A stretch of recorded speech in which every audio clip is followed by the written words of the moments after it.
ఇప్పుడే అందిన సమాచారం ప్రకారం ఈ మధ్య పట్టుబడిన సీరియల్ కిల్లర్ భైరవుడు పోలీస్ కస్టడీ నుంచి తప్పించుకున్నాడు. ఆ సమయంలో అడ్డొచ్చిన 6 పోలీసుల్ని హతమార్చాడు.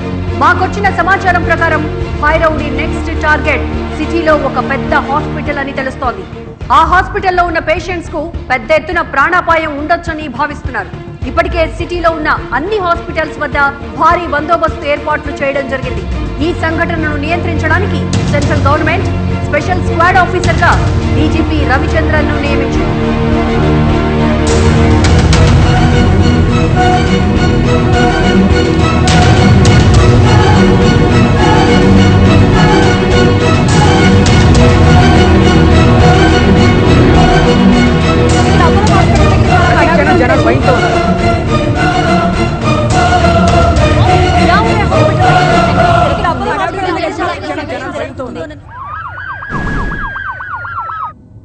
మీ అందరి సపోర్ట్ ఉంటేనే భైరవుని పట్టుకోగలం. ఇప్పటిదాకా బ్లాక్ కో పోలీసులు ఉంటారు, ఇక నుంచి ఫ్లోర్ కో పోలీసు ఉంటారు. సీసీటీవీ కెమెరా సర్వేలెన్స్ ఇన్ఛార్జ్ ఎవరు? నేనే సార్. రికార్డ్ మోడ్ లో పెట్టి వెళ్ళిపోకూడదు సార్. రికార్డ్ అయ్యేది లైవ్ లో వాచ్ చేయాలి. Okay sir. ఎవరి మీద డౌట్ వస్తే ఇమీడియట్ గా ఫ్లోర్ పోలీస్ కి వాకీలో ఇన్ఫార్మ్ చేయాలి. ఓకే.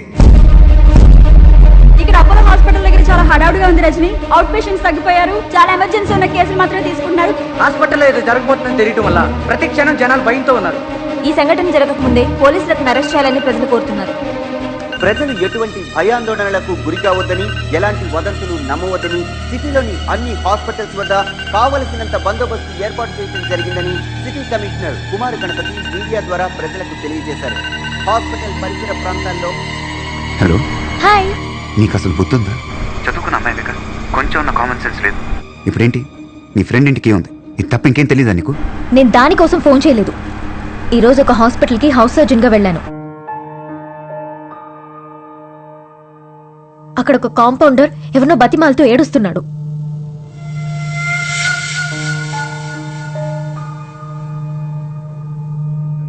డౌట్ వచ్చి ఫాలో చేశాను.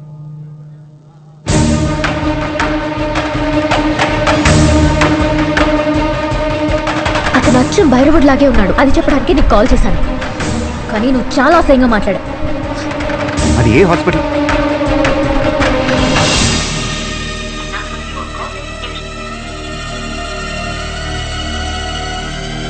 వినయ్, నువ్వు ఎక్కడున్నావు?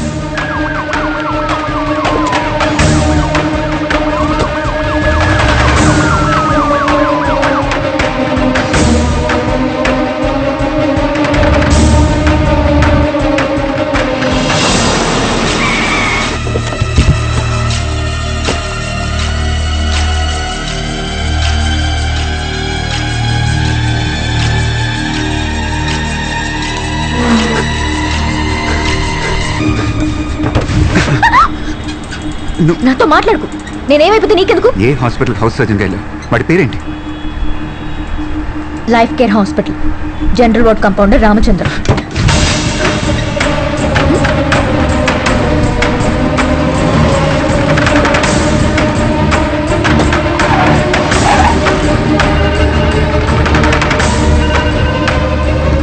Hello sir. శివ, ఏమైంది? అది ఏ హాస్పిటల్ తెలిసింది సార్. భైరవుడు ఇప్పుడు అక్కడే ఉన్నాడు. ఇంకో గంటలో పట్టుకుంటాను. ఏ హాస్పిటల్? సార్ కొంచెం వెయిట్ చేయండి సార్. విషయం స్ప్రెడ్ అయిందంటే హాస్పిటల్ పానిక్ అయ్యి వాడు అనుకుంది జరుగుద్ది. ఇది నేనే హ్యాండిల్ చేస్తాను. Hello hello,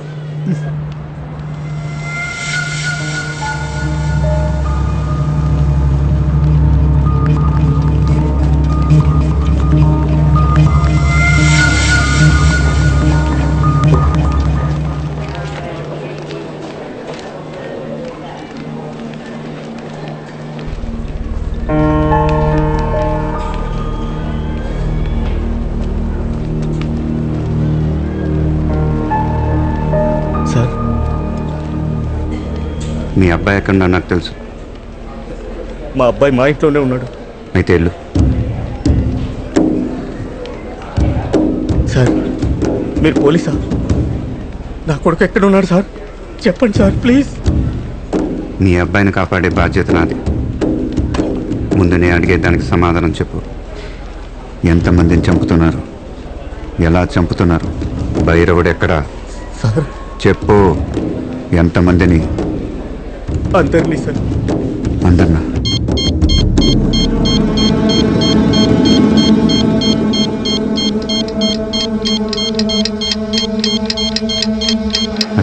చూపించగలవా? చూపిస్తాం సార్. రా.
సార్ ఈ రోజుల్లో మనుషుల్లో మానవత్వం లేదు అనడానికి భైరవుణ్ణి ఉదాహరణగా చెప్పచ్చా?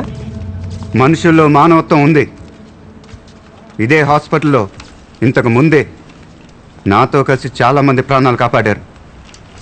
కానీ ఏ భూకంపం తుఫాను లాంటి పెద్ద డిజాస్టర్ వచ్చినప్పుడు మాత్రమే మనలో ఉన్న మానవత్వం బయటకు వస్తుంది. ఇప్పుడు పరిగెత్తుతున్న ప్రపంచంలో మన పక్కనున్న మనిషి మొహం చూడటానికి కూడా మనకు టైం లేదు. మనం చూసేదల్లా cell phone screen, computer screen, TV screen. ఏదో వరదలు వచ్చినప్పుడు మాత్రమే మనలో మానవత్వం బయటకు వస్తుంది. మిగతా టైం అంతా లైక్ చేయటం, షేర్ చేయటంతోనే సరిపోతుంది. మీ పక్కనున్న మనిషిని లైక్ చేయండి, మీ ప్రేమను షేర్ చేయండి. భైరవుడిలో ఉన్న శాడిజం మనలో కూడా ఉంది. వాడికి 15%, మనకి 4%. అదొక భర్త భార్య మీద, పిల్లల మీద చూపిస్తాడు. ఒక యజమాని తన కింద పనిచేసే వాళ్ళ మీద చూపిస్తాడు. అధికారులు ప్రజల మీద చూపిస్తారు. భైరవుణ్ణి చంపటంతో మనం ఒక రోగిని మాత్రమే చంపాం, రోగాన్ని చంపలేదు. ఆ రోగం మనలో కూడా ఉంది, దాన్ని పెరగనివ్వకూడదు. పరిచయం లేని మనిషికి ఆశించకుండా చేసే సహాయమే మానవత్వం.